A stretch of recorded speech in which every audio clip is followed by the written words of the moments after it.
জলজমে বন্ধ আন্ডারপাস নিমতিতার নতুন শিবনগরে রেললাইন পার হতে গিয়ে ট্রেন দুর্ঘটনায় 3 বালকের মর্মান্তিক মৃত্যু, ব্যাপক চাঞ্চল্য। শামশেরগঞ্জের নিমতিতার নতুন শিবনগর রেললাইনে ঘটল এক হৃদয় বিদারক দুর্ঘটনা। ট্রেনের ধাক্কায় মৃত্যু হয়েছে 3 জন কিশোরের, আরেকজন এখনও নিখোঁজ। এলাকা জুড়ে নেমে এসেছে শোকের ছায়া, তৈরি হয়েছে ব্যাপক চাঞ্চল্য।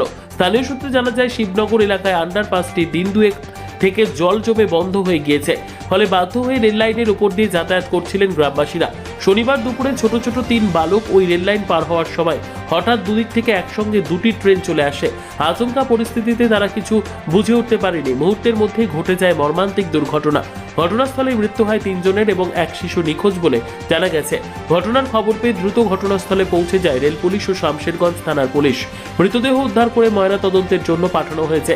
এদিকে ট্রেনের ধাক্কায় 3 জনের মৃত্যুর খবর পেয়ে ঘটনাস্থলে পৌঁছেছেন ফারাক্কার এসডিপিও শেখ শামসুদ্দিন সহ পুলিশ প্রশাসনের আধিকারিকরা।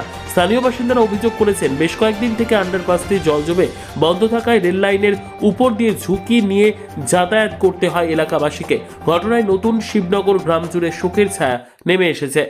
এখানে মেন উদ্দেশ্যটা হচ্ছে যে 1:15টার সময় একটা ট্রেন যাচ্ছিল নিমতিতা থেকে ধুলিয়ানের দিকে, এবং একটা গাড়ি যাচ্ছিল ধুলিয়ান থেকে নিমতিতার দিকে। দুটো গাড়ি ক্রসিং হচ্ছিল এবং এখানে 4টা বাচ্চা ছেলে খেলাধুলা করছিল। আতঙ্কে ওরা এদিকে যাবে কি ওদিকে যাবে, এটা কিন্তু ওরা কুল কিনারা করতে পারেনি।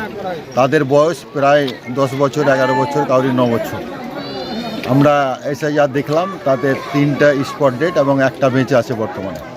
আসল সমস্যা হচ্ছে এখানকার যেটা আমাদের নিমতিতায় যাওয়ার যে সাজির মোড়ের যে যাওয়ার রাস্তা, যে ক্যালভেট, সেই ক্যালভেটে এখন প্রায় 6 ফুট থেকে 7 ফুট জল। এই রাস্তাতে মানুষ যাতায়াত করতে পারে না। এখন বর্তমানে নিমতিতা দিয়ে গেলে কিংবা সাজির মোড়ের দিকে গেলে সেই মানুষগুলোকে রেলের উপর দিয়ে যেতে হয়। এটা আমাদের কাছে খুব দুঃখজনীয় যে ছোট ছোট বাচ্চা পার হতে গিয়ে মারা গেল।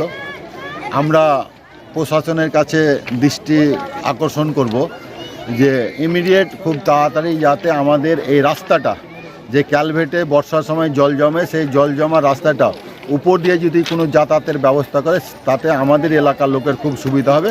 কারণ 6 মাস মানুষ কিন্তু রাস্তা দিয়ে যেতে পারে না, কারণ জল জমে থাকে এবং জলটা ছেঁচারও কোনো বুদ্ধি নেই, কি যাওয়ারও কোনো নাই। তার জন্যে এটা বিশেষ করে প্রশাসনিকের কাছে আমার আবেদন থাকবে যে এটা যাতে ভালো করে তদন্ত করে, এই অনুরোধ দান করবে। আচ্ছা, যারা মারা গেল বাচ্চাগুলো, তাদের কি স্থানীয় এলাকাতেই বাড়ি? হ্যাঁ, তাদের বাড়ি হচ্ছে, 2 জনের বাড়ি হচ্ছে শামশেরগঞ্জে পড়ে এবং 2 জনের বাড়ি হচ্ছে সুতি পড়ে। মানে নতুন শিবনগর আর মদিপুরটা হচ্ছে পাশাপাশি, সুতি আর শামশেরগঞ্জ লাগোয়া, মানে এলাকারই পাশেকারই সব। আচ্ছা, দুর্ঘটনা কি জলটার কারণেই ঘটলো মনে করছেন? আমরা তো মনে করি যে এই যে জল, যেটা ক্যালভেট, রেলের নিচ দিয়ে যে ক্যালভেটটা আছে, মানুষ যদি ওটা দিয়ে যাতায়াত করতে পারতো তাহলে গেলে এই ঘটনাটা আমি মনে করি যে হতো না।